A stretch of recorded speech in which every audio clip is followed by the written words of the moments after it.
any candidates who want to avail themselves for these by-elections, that NCIC is watching them and watching them very closely.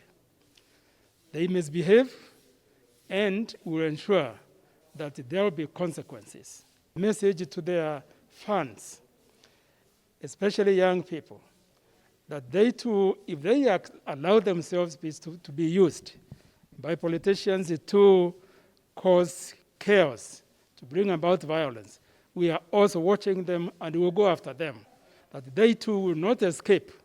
And this is the message we want to be very clear to all those who will be involved in elective positions.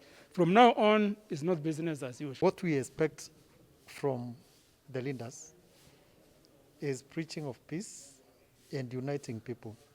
And I'm happy because we have witnessed a by-election in Naivasha Lakeview.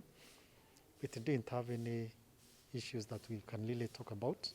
We are expecting a replica of the same in the other two that are coming in the year to come. So our call is for the general population to maintain and also subdue those who are errant, to observe the rules of peace and security.